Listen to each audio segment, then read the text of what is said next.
Welcome to the training of SBDC project, a small business development center for young entrepreneurs. Model 10, Attracting Funding. In this model, you will have an insight about the different alternatives that you have for searching and obtaining financial resources. In the first place, we're going to see some of the traditional funds by banks. Then, we're going to talk about the new paths to obtain alternative financial support. At the end, we will explore this information in a case method that will allow us to develop our own campaign for funds.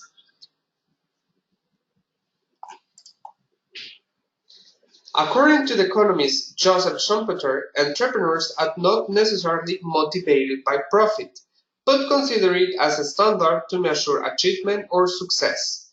To be able to start a business, it is essential to establish a plan, the sales techniques, the negotiation techniques, the search for financing, administration, and human capital.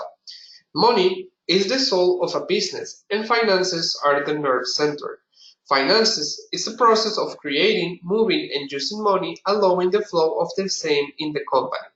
The finances are fundamental to create or to promote a business, to gain assets, to develop products, to execute service of market, publicity, etc.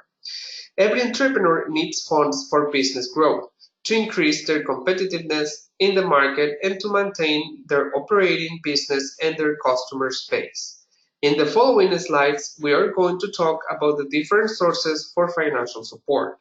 The three main sources of financing for a company are income from commercial operations, contributions from investors, and loans from individuals, financial institutions, and other types.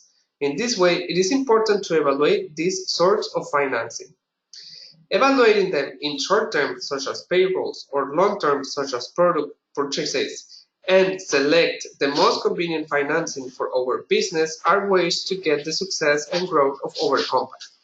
These form the backbone of a company. Conversely, inefficient management of finances and the growth source of financing could lead to a shortage of liquidity in the company. The most important element in starting a business is funding. Even the most basic home business incurs a multitude of startup costs, including registering a business name, obtaining a business telephone line, and printing business cards. Thus, the mobilization of resources should take priority when starting any initiative.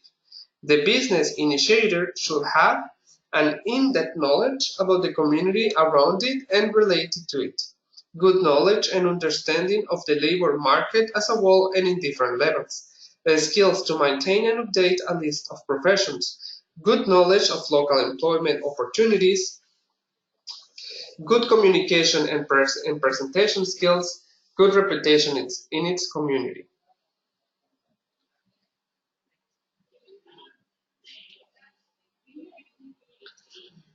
Microfinance institutions fill a need gap within the financial service industry by offering small loans or microloans to people unable to access to conventional loan services.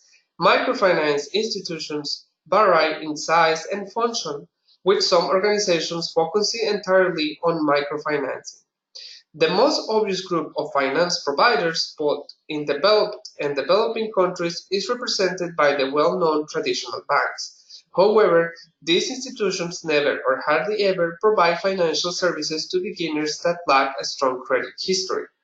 The other sources of finance is represented by microfinance institutions, which could be classified into three main categories, depending on the regulatory thresholds of their organizational structures. The first one is the informal institutions. Properly, they do not have the status of institutions. They are providers of microfinance services on a voluntary basis and are not subjected to any kind of control or regulation. For example, self-help groups, credit associations, families, individual money lenders. The other type is the semi-informal institutions, which are usually registered entities subjected to all relevant general laws. They can be defined as microfinancial intermediaries. Within this category, it is possible to include different types of institutions with different structural and organizational complexity. For example, financial NGOs, financial cooperatives, credit unions, postal saving banks, and so on. Lastly, formal institutions. They can be further classified into three main categories: microfinance banks, microfinance-oriented banks, and microfinance-sensitive banks. They can all offer credit and they are all deposit-taking institutions. For these reasons, they are all under banking regulation. Within this, it is possible to list a limited number of pure microfinance banks, cooperative banks, and development banks. Within a society, financial services provide a means for people and businesses to obtain credit and manage available assets on a continuous basis. They are important because they give access to financial services that enables existing businesses to grow and provide the starting capital for start their business. Now, we're going to talk about other types of funds that can be reachable for entrepreneurs. For example, venture capital funds are investment funds that manage the money of investors who seek private equity stakes in startup and small to medium-sized enterprises with a strong growth potential. These investments are generally characterized as highly risk, high return opportunities. It is very convenient for young startups. They are less complicated in the perspective of entrepreneurs and other small companies when raising funds. Nevertheless, attention must be made to the producers that entrepreneurs need to do before entering the agreement. So they will demand a proper business plan and they will evaluate the project in terms of expertise and innovation. After an investment is made, the fund charges a management fee. They usually are around 2%, and some funds may not charge a fee. It is important to mention that fees for large funds may only be charged on invested capital or decline after a certain number of years. On the other hand, the expected return varies based on industry and risk profile. Venture capital funds typically aim for a gross internal rate of return around 30%. However, this venture capital investment not only address young startups, they also address seed capital, early stage capital, or expansion stage financing depending on the maturity of the business.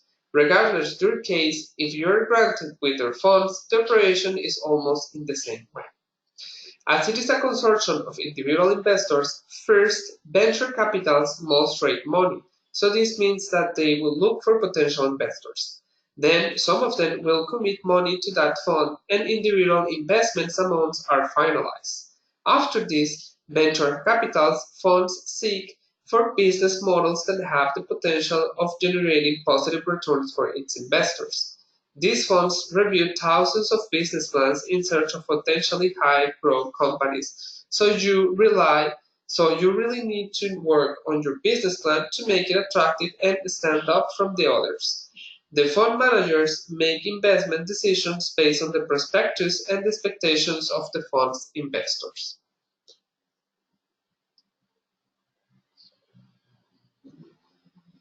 Now, probably you have been hearing about this type of funding, which is crowdfunding. Crowdfunding is a finance technique operating by platforms on the internet to match investors and borrowers for projects of common interest.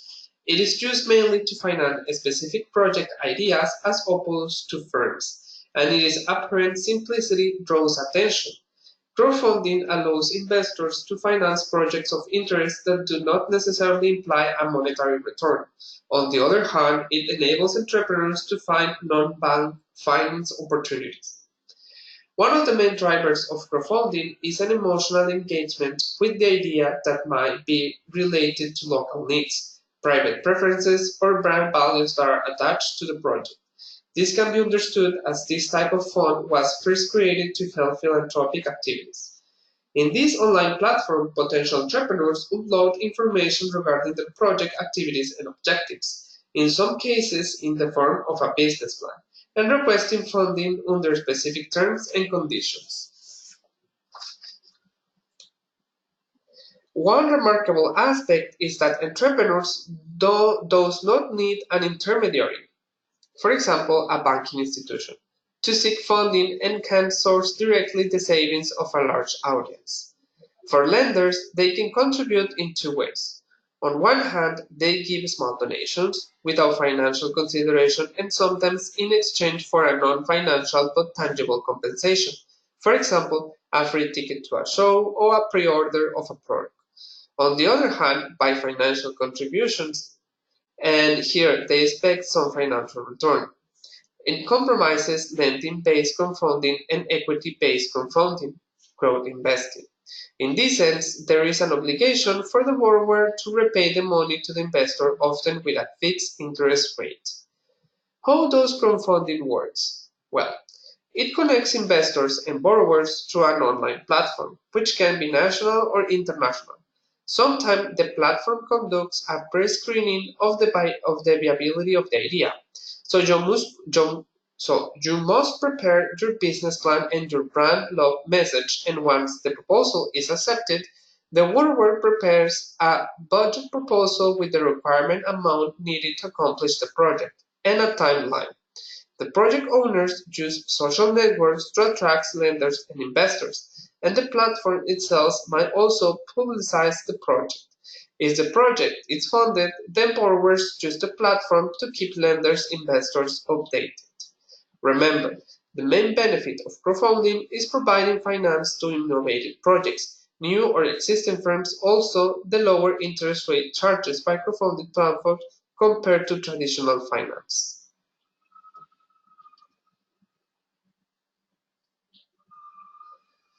Now, let's move to talk about business angel. A business angel is a person, not a company, who brings their money, experience, and contacts to new companies created by entrepreneurs in order to obtain a shareholding and a future profit. By definition, business angels are not mere speculators who seek the return of capital, but want to really get involved in a project to which they can contribute something. In the same way, the investment they make is temporary, so in a period of between 3 and 7 years, they withdraw their investments, giving steps to new investors. There are no defined profiles for this type of investors, but we can catalog them in several groups. Entrepreneurs or managers of experienced companies that want to give their knowledge to young entrepreneurs. Savers or people who have obtained considerable amount of money in other business and who want to invest their money. Entrepreneurs with success. According to the BBVA Bank, these are some of the characteristics of business angels. Participate in companies in the development or expansion phase. They get involved in the business trying to provide the maximum possible value. Invest in sectors they know. Their participation usually ranges between 25,000 and 250,000 euros, although there is no common denominator stipulated in this regard. They usually maintain anonymity before third parties. With the contribution of a business angel, the new company that is starting up gets liquidity and financing, strengths, contacts, confidence for the rest of the market, credibility, and publicity, because these business angels are known in the sector.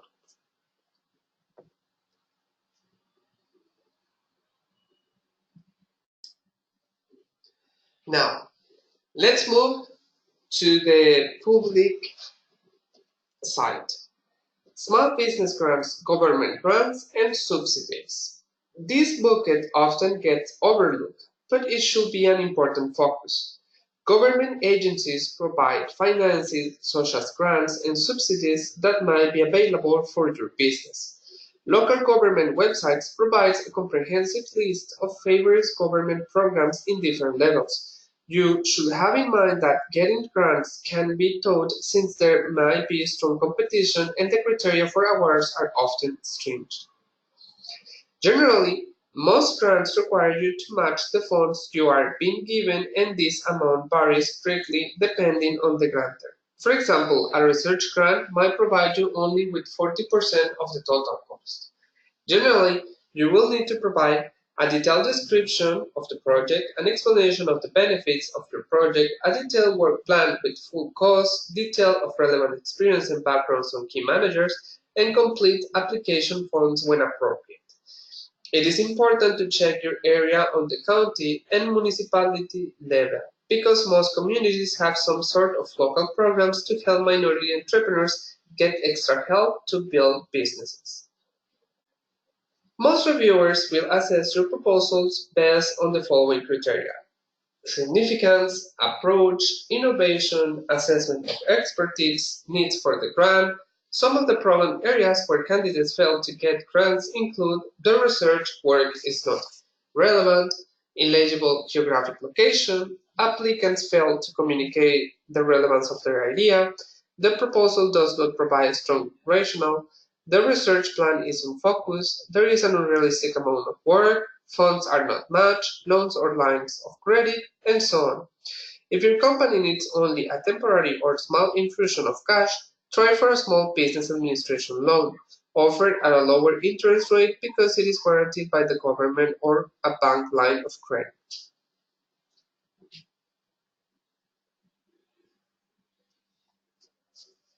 Now, it is time to talk about the educational resources. Perhaps the greatest thing an entrepreneur can do when establishing a new business is to gain as much education possible.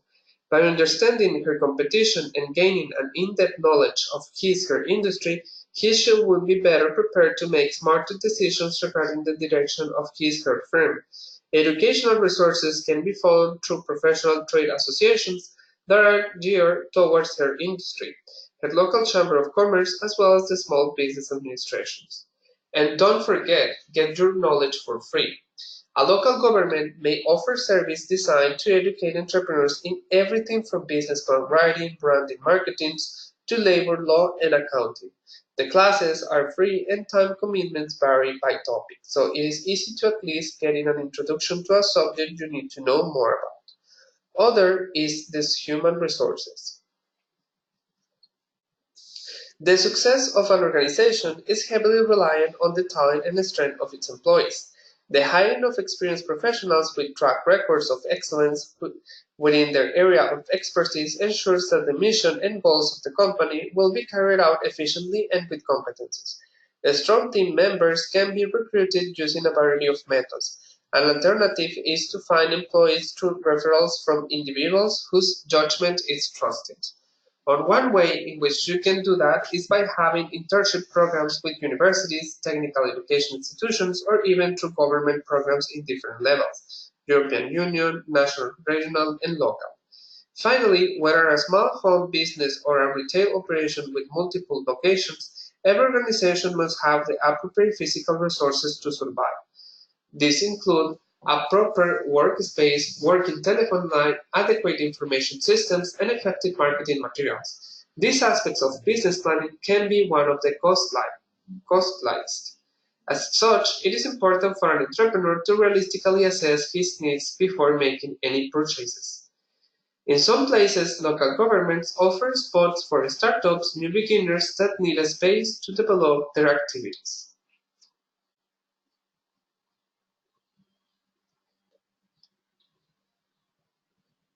Finally, we are going to address the opportunities that exist within the European Union level. The European Commission supports access to funding for businesses through local financial institutions in the European Union countries and partner countries.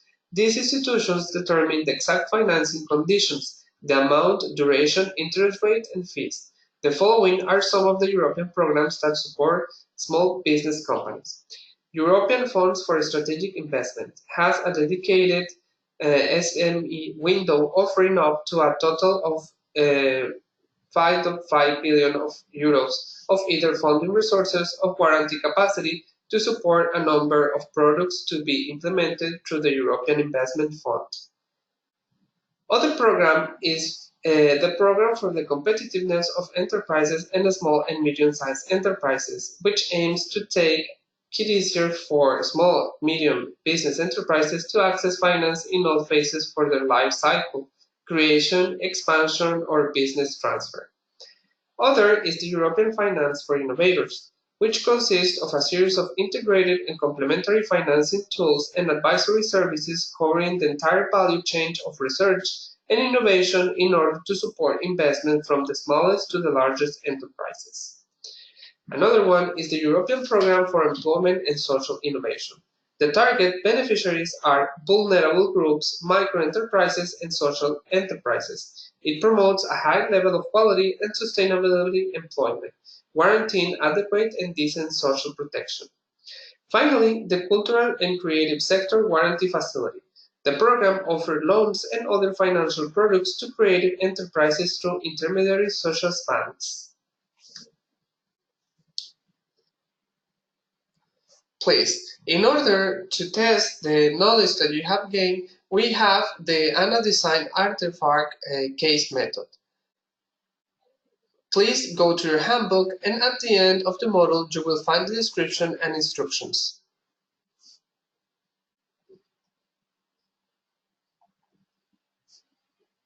Thank you.